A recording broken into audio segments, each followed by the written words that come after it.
Bon matin et bienvenue dans cet épisode de Mathieu Tech Moto où je vais vous montrer comment inspecter votre moto rapidement. Donc la première étape que j'aimerais vous montrer, on peut lever la moto ici, vous tournez le guidon tranquillement d'une extrémité à l'autre et puis si vous ressentez des petits accrochages, des à-coups, ça veut dire que les roulements ont besoin d'être remplacés. Maintenant, on va venir inspecter la chaîne. Donc, on va venir vérifier la tension de celle-ci tout en tournant la roue et revérifier à plusieurs reprises. On va effectuer 2 tours de roue. Si à certains endroits la chaîne devient très serrée et qu'à un autre elle devient molle et qu'elle a trop de jeu, ça veut dire que la chaîne a besoin d'être remplacée.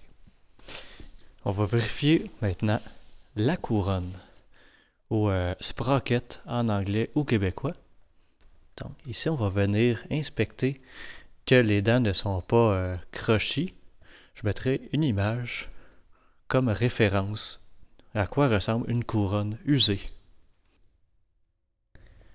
Comme vous pouvez voir dans la plupart des cas, le pignon au moteur est caché d'un couvercle et n'est pas accessible. Habituellement, les deux roues dentées et puis la chaîne sont remplacées en même temps. Donc si la chaîne et la couronne sont en bonne condition, le pignon devrait l'être aussi. Maintenant, on va vérifier les roulements de la roue. Pour ce faire, on va utiliser les deux mains, une main en haut, une main en bas, et on va faire ce mouvement en prenant la roue. Donc,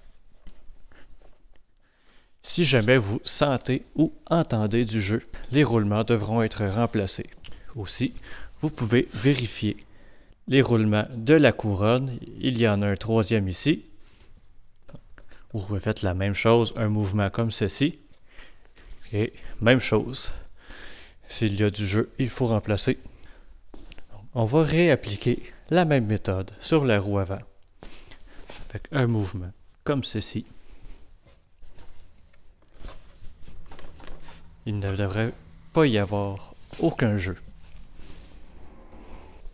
On retire les chandelles. Et puis, on attrape le frein avant. On va venir compresser et décompresser à plusieurs reprises les suspensions avant. Il ne devrait pas y avoir aucune huile. S'il y a une fuite d'huile, les joints d'étanchéité devront être remplacés. Donc, rapidement, vous pouvez vérifier la suspension arrière. Vous pouvez sauter un peu sur la moto et puis vérifier que celui-ci ne coule pas. Nous allons maintenant vérifier les ampoules et l'éclairage. Plusieurs motos ont besoin d'être démarrées afin de pouvoir allumer les ampoules.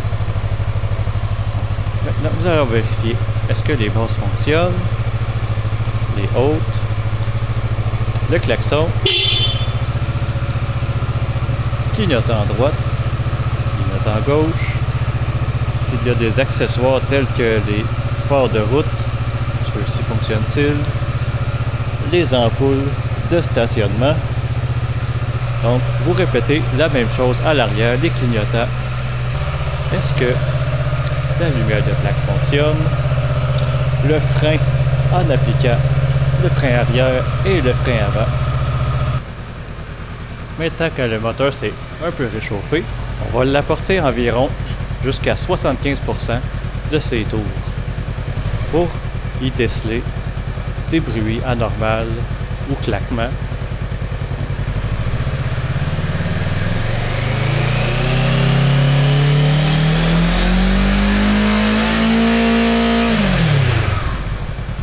Donc, tout sonne normal, pas de bruit anormal. Dans la plupart des cas, la batterie se situe dessous le siège. Au minimum, la batterie devrait indiquer 12,6 volts. Nous avons 12,8, c'est excellent. Si la batterie est dessous les 12,6 volts, ça peut indiquer qu'elle est déchargée ou bien qu'elle a besoin d'être remplacée. Et puis ensuite, on reperforme le même test, mais avec le moteur allumé. Vous voyez, ça devrait monter à plus de 14 volts au ralenti. Si jamais le voltage est plus bas que 14 volts, ça pourrait indiquer un problème du système de charge, de la bobine de recharge, régulateur de voltage ou filage. Ou des fois aussi le ralenti pourrait être trop bas.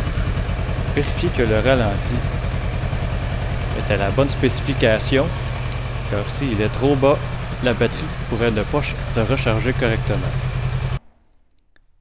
On va vérifier ici le niveau du liquide de frein. Parfois, il peut arriver qu'il soit dur à voir. Donc, qu'est-ce qu'on va faire ici? On va dévisser le capuchon. Puis vous voyez, il y a suffisamment de liquide, bien qu'il soit un peu bas. Parlant de liquide de frein, ici, on va vérifier les plaquettes de frein. Donc, comme on peut voir, elles sont environ à 25%. Ça indique aussi pourquoi le liquide de frein est bas. Donc, avant de remettre du liquide de frein dans votre réservoir, vérifiez que vos plaquettes ne sont pas trop usées. Ceux à l'avant de la moto peuvent être plus difficiles à voir. Donc, vous pouvez les regarder du dessous.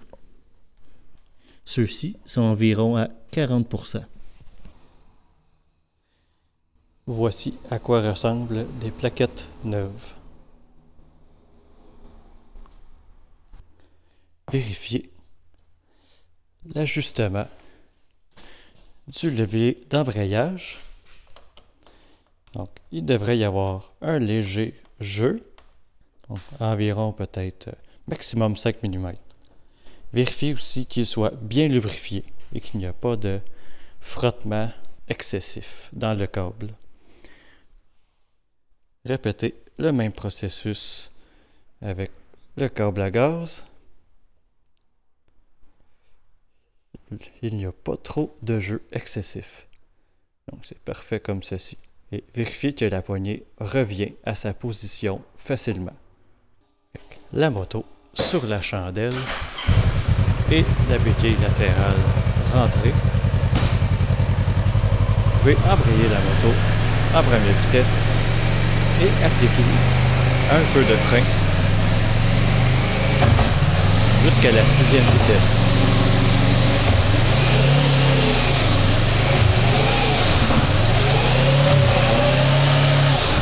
En ce moment, on vérifie en même temps que les freins arrière fonctionnent bien et puis que la transmission n'a pas de bruit anormal ou de claquement. Concernant les pneus, vous pouvez voir ici, on retrouve une bande d'indication d'usure. Si jamais le pneu devient égal avec cette bande, ça indique que le pneu doit être remplacé. Vérifiez aussi bien que au milieu du pneu et aux extrémités. Une autre chose aussi, recherchez une série de 4 chiffres comme ici.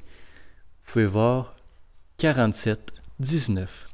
Ça indique les deux premiers chiffres sont le nombre de semaines et le deuxième chiffre indique l'année. Ce serait la 47e semaine de 2019, donc environ le mois de novembre. Assurez-vous que le réservoir d'antigel est au bon niveau. Il est très souvent caché dessous le carénage. Ajustez au besoin. Donc c'est tout pour cet épisode de Mathieu Techmoto. Merci d'être arrêté sur ma chaîne. Il y aura aussi des liens affiliés dans la description si vous voulez acheter des pièces qui vous ont intéressé sur la moto. et laissez-moi savoir quelles sont vos méthodes d'inspection. Merci et à la prochaine!